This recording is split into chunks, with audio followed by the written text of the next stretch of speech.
നമ്പൂതിരിപ്പാട്. എന്താണ് ചെറുശ്ശേരി ഒന്നും മിണ്ടാത്തത്? സകല സ്ത്രീകൾക്കും എന്നെ ഭ്രമമല്ലെന്നാണോ വിചാരം? ചെറുശ്ശേരി നമ്പൂതിരി: ഇവിടത്തെക്കുറിച്ച് ഞാൻ ഒന്നും വിചാരിച്ചിട്ടില്ല. ഞാൻ സാധാരണ മനുഷ്യരുടെ കാര്യമാണ് പറഞ്ഞത്. ഇവർ ഇത്രത്തോളം സംസാരിക്കുമ്പോഴേക്ക് കേശവൻ നമ്പൂരി ഓടിയെത്തി.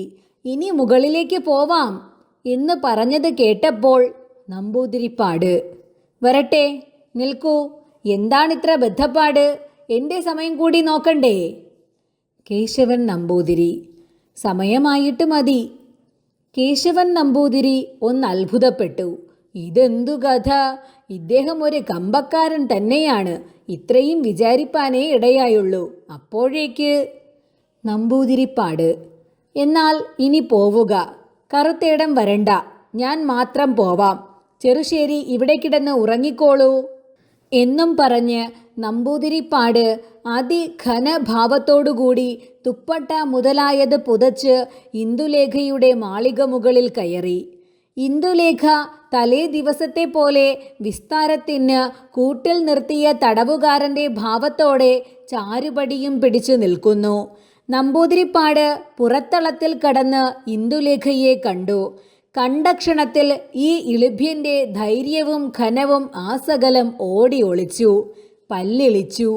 ശിവ ശിവ, സുന്ദരിയായ നിന്റെ കൂടെ ഇരിക്കാതെ എനിക്ക് ഈ ജന്മം സാധിക്കയില്ല. എന്തു മുഖം, എന്തു നിറം, എന്തു തലമുടി, എന്തു കണ്ണ്! ശിവ ശിവ നാരായണ! വലഞ്ഞു. ഘനവുമില്ല, എനിക്ക് ധൈര്യവുമില്ല. ദേവേന്ദ്രന് മഹർഷിയുടെ ഭാര്യയെ കണ്ടപ്പോൾ ഘനം എവിടെ പോയി? രാവണന് രംഭയെ കണ്ടപ്പോഴോ? ഇങ്ങനെയെല്ലാം ഇന്ദുലേഖയെ കണ്ട ക്ഷണത്തിൽ നമ്പൂതിരിപ്പാട്ടിലേക്ക് തോന്നി. എങ്കിലും 2-3 നിമിഷം കസാലമേൽ ഇരുന്ന ശേഷം ഒരുവിധമെല്ലാം ധൈര്യം ഉറപ്പിച്ച് പറയുന്നു. നമ്പൂതിരിപ്പാട്: ധീരർക്ക് പുല്ലും തരുണിമാരും സമം എന്നുള്ള പ്രമാണം ഇന്ദുലേഖ വായിച്ചിട്ടുണ്ടോ?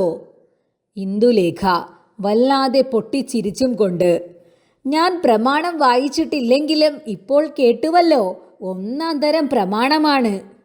ഇന്ദുലേഖ ഉള്ളിൽ അടക്കാൻ നിവൃത്തിയില്ലാത്ത വിധം മനോഹരമായ ശബ്ദത്തിൽ കുലുകുലുങ്ങനെ പൊട്ടിച്ചിരിച്ച ഭാവവികാരം കണ്ട ക്ഷണത്തിൽ നമ്പൂതിരിപ്പാട് വളരെ പ്രയത്നപ്പെട്ട് ഉറപ്പിച്ച ഘനം എവിടെയോ പോയി.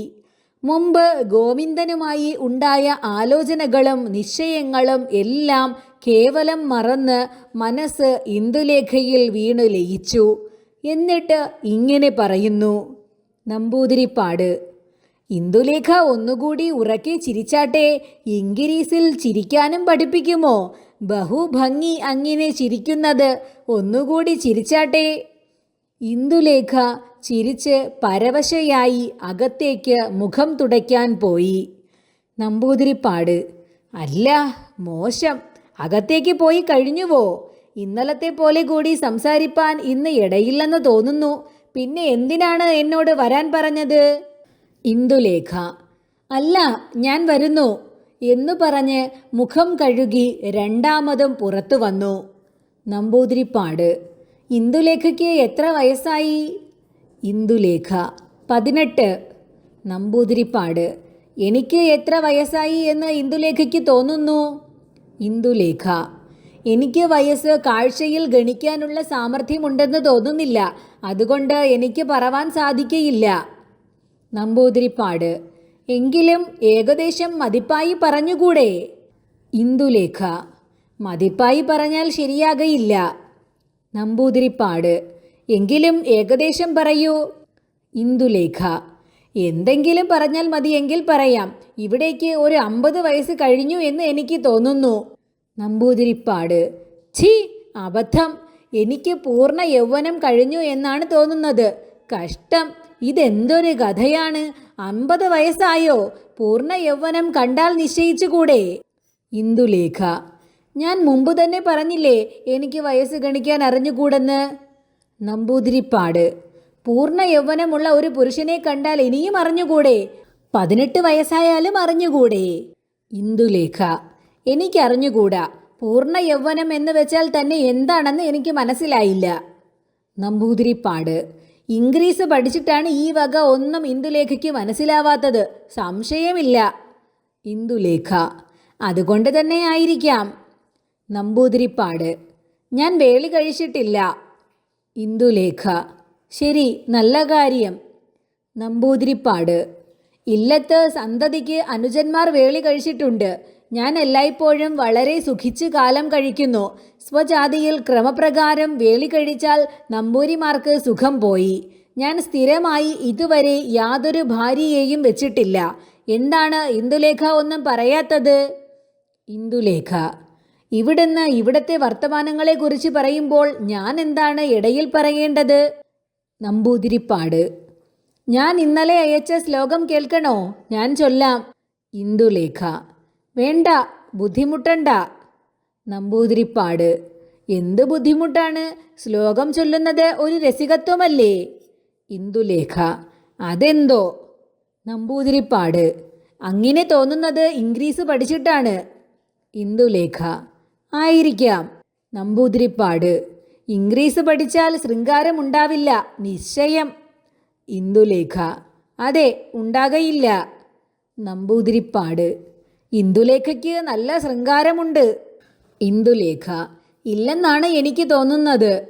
നമ്പൂതിരിപ്പാട്. നൈഷധം പഠിച്ചിട്ടുണ്ടോ? ഇന്ദുലേഖ. ഇല്ല. നമ്പൂതിരിപ്പാട്.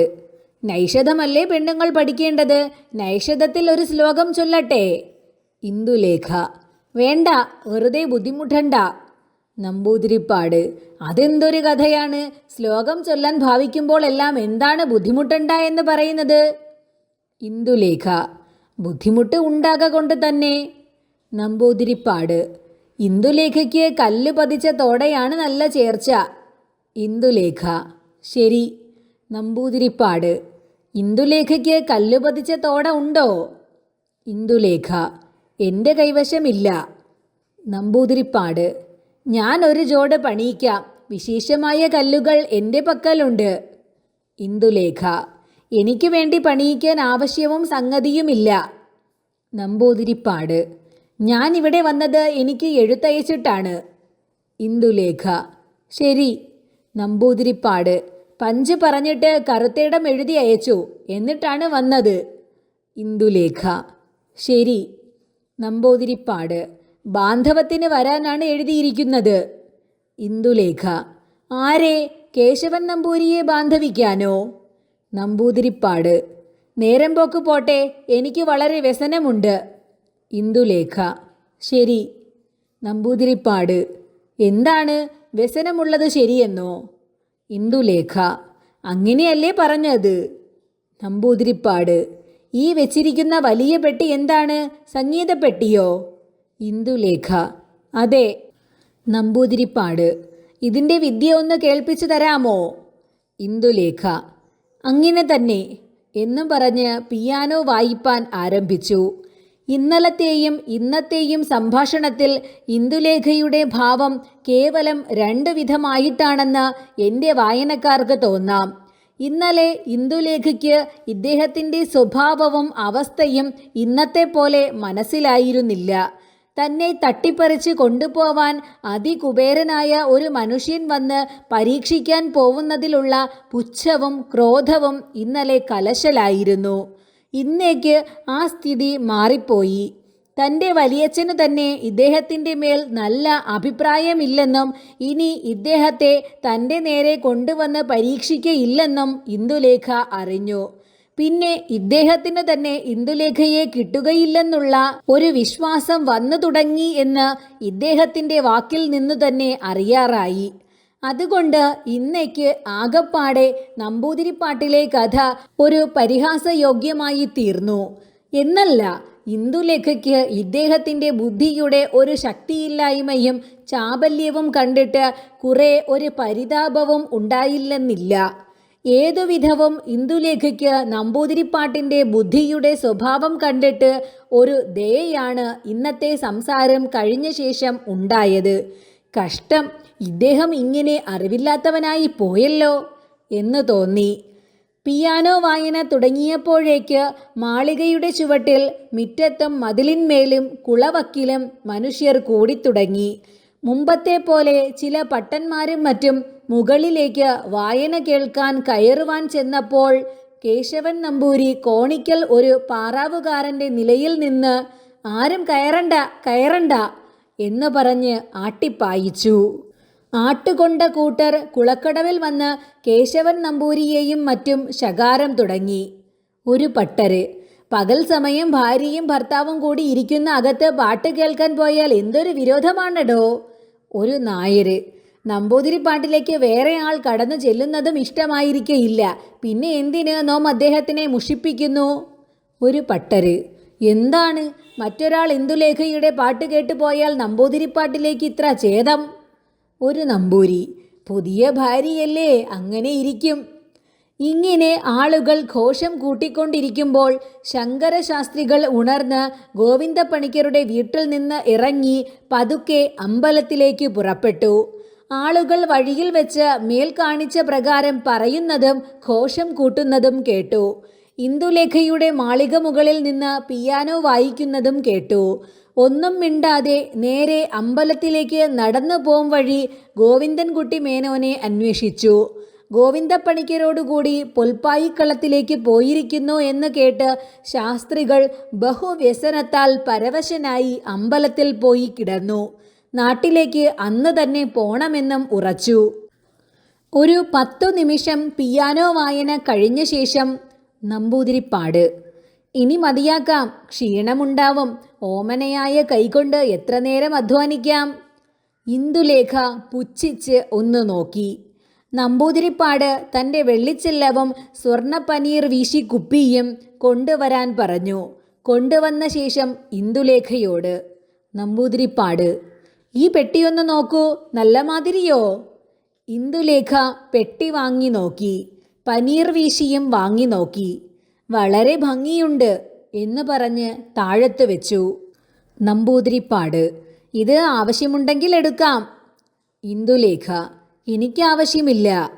നമ്പൂതിരിപ്പാട് എടുക്കാം, വിരോധമില്ല.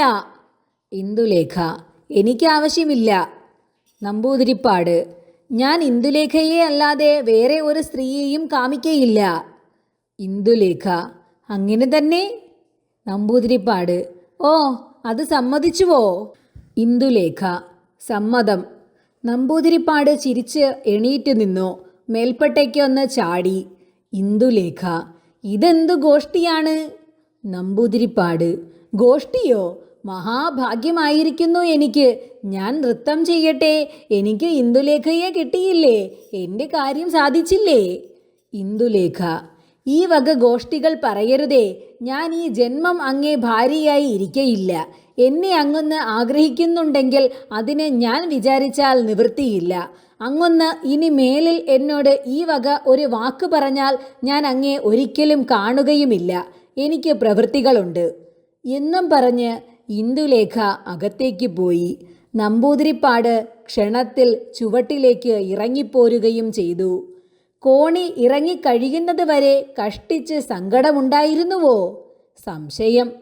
അപ്പോഴേക്ക് മനസ്സിൽ ഒന്നാമത് ലക്ഷ്മിക്കുട്ടി അമ്മയെയും ഉടനെ രണ്ടാമത് രാവിലെ കണ്ട പെണ്ണിനെയും ഓർമ്മ വന്നു. ചുവട്ടിൽ വന്ന ഉടനെ ഗോവിന്ദനെ അന്വേഷിച്ചു. ഗോവിന്ദൻ വന്ന് കുറെ സ്വകാര്യ സംസാരം ഉണ്ടായി. അതിൻ്റെ വിവരം നമ്പൂതിരിപ്പാട് എന്താണ് ഗോവിന്ദ, എല്ലാം ഷട്ടമായോ?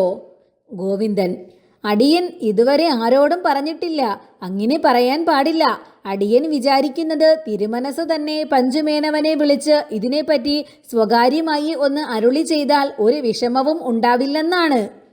നമ്പൂതിരിപ്പാട് എന്നാൽ പഞ്ചുവെ വിളിക്കൂ, പറഞ്ഞുകളയാം. ഇന്ദുലേഖയുടെ കാര്യം തീർച്ചയായി. ഈ ജന്മം അവൾ എൻ്റെ ഭാര്യയായി ഇരിക്കില്ല പോൽ. ഗോവിന്ദൻ ശിവ ശിവ, എന്ത് ധിക്കാരമാണിത്! ഇങ്ങനെ കുറുമ്പ് പെണ്ണുങ്ങൾക്ക് ഞാൻ കേട്ടിട്ടില്ല. അവളുടെ മുമ്പാകെ കല്യാണിയെയും കൊണ്ട് രാവിലെ എഴുന്നള്ളാൻ ദൈവം സംഗതി വരുത്തണമെന്നാണ് അടിയൻ്റെ പ്രാർത്ഥന. നമ്പൂതിരിപ്പാട് ശരി സമർത്ഥ, ശരി, പഞ്ചുവെ വിളിക്ക. ഗോവിന്ദൻ പടിമാളികമേൽ എഴുന്നള്ളിയിരിക്കുന്നതാണ് നല്ലത്. പഞ്ചുമേനവനെ അടിയൻ അവിടെ വിളിച്ചു കൊണ്ടുവരാം. പഞ്ചുമേനവൻ വരുമ്പോൾ ചെറുശ്ശേരി നമ്പൂരിയും കേശവൻ നമ്പൂരിയും ഒന്നിച്ചരുതേ, ഗോപ്യമായിരിക്കണം. എന്നും പറഞ്ഞ് ഗോവിന്ദൻ പഞ്ചുമേനോനെ തിരയാൻ പോയി. നമ്പൂതിരിപ്പാട് കേശവൻ നമ്പൂരിയെ വിളിച്ച് താൻ ഇരിക്കുന്ന അറയുടെ തെക്കേ അറയിൽ തന്നെ ഇരിക്കണം, ചില കാര്യങ്ങളെക്കുറിച്ച് സംസാരിക്കാനുണ്ട്, താൻ വിളിക്കുന്നത് വരെ എങ്ങും പോവരുത് എന്ന് പറഞ്ഞ് അവിടെ ഇരുത്തി. ഇതും ഗോവിന്ദൻ്റെ ഒരു വിദ്യ തന്നെ ആയിരുന്നു. കേശവൻ നമ്പൂരി വളരെ വിഷാദത്തോടുകൂടി ഈശ്വരസ്മരണയും ചെയ്തുകൊണ്ട് തെക്കേ അറയിൽ ഇരുന്നു. കുറെ കഴിഞ്ഞപ്പോൾ ഉറങ്ങുകയും ചെയ്തു. ഗോവിന്ദൻ പഞ്ചുമേനോനെ തിരഞ്ഞു പോവുമ്പോൾ സമയം 3 മണിയായിരിക്കുന്നു. പഞ്ചുമേനോൻ ഊണ് കഴിഞ്ഞ് ഉറങ്ങുന്നു. ഗോവിന്ദൻ പഞ്ചുമേനവൻ കിടക്കുന്ന അകത്തിൻ്റെ വാതുക്കൽ പോയി നിന്ന് കുഞ്ഞിക്കുട്ടിയമ്മയെ കണ്ടു. പഞ്ചുമേനോനെ നമ്പൂതിരിപ്പാട് വിളിക്കുന്നു എന്ന് പറഞ്ഞു. കുഞ്ഞിക്കുട്ടിയമ്മ അകത്ത് പോയി ഭർത്താവിനെ വിളിച്ചുണർത്തി. ഉണർത്തിയ ദേഷ്യത്തോടെ, പഞ്ചുമേനോൻ, അസത്തെ, എന്തിനെന്നെ ഉപദ്രവിക്കുന്നു? കുഞ്ഞിക്കുട്ടിയമ്മ, നമ്പൂതിരിപ്പാട് വിളിക്കുന്നുണ്ട് പോൽ. പഞ്ചുമേനോൻ, നമ്പൂതിരിപ്പാട്, വിഡ്ഢി നമ്പൂതിരിപ്പാട്, വെറുതെ മനുഷ്യരെ ബുദ്ധിമുട്ടിക്കുന്നു. ഈ അസത്തിന് കടന്നു പോവരുതേ. ഒന്നിനും കൊള്ളാത്ത മനുഷ്യൻ. ആ കേശവൻ നമ്പൂരിയെ പോലെ ഒരു കഴുതയെ ഞാൻ കണ്ടിട്ടില്ല. കുഞ്ഞിക്കുട്ടിയമ്മ, അങ്ങനെയൊന്നുമില്ല. ഇന്ദുലേഖയും നമ്പൂതിരിപ്പാടും തമ്മിൽ ഇന്ന് വളരെ ഇണങ്ങിയിരിക്കുന്നു. ഇന്ന് ഇത്ര നേരം മാളികയിൽ വെച്ച് പാട്ടും ചിരിയും തകൃതിയായിരുന്നു. ബഹു ഉത്സാഹം. ഇന്ദുലേഖയ്ക്ക് വളരെ സന്തോഷമായിരിക്കുന്നു പോൽ. പഞ്ചുമേനോൻ പതുക്കെ എണീറ്റിരുന്നിട്ട്, പാട്ടുണ്ടായോ? എപ്പോഴ്? കുഞ്ഞിക്കുട്ടിയമ്മ, ഇവിടുന്ന് കിഴക്കേ പറമ്പിൽ പോയ സമയം. പഞ്ചുമേനോൻ, അതൊന്നും ഞാൻ കേട്ടില്ല, ഞാൻ പോയി അന്വേഷിക്കട്ടെ എന്ന് പറഞ്ഞ് വൃദ്ധൻ കുറെ സന്തോഷത്തോടെ എണീറ്റ് പുറപ്പെട്ട് ഗോവിന്ദനോടുകൂടി പടിമാളികയിൽ ചെന്നു കയറി.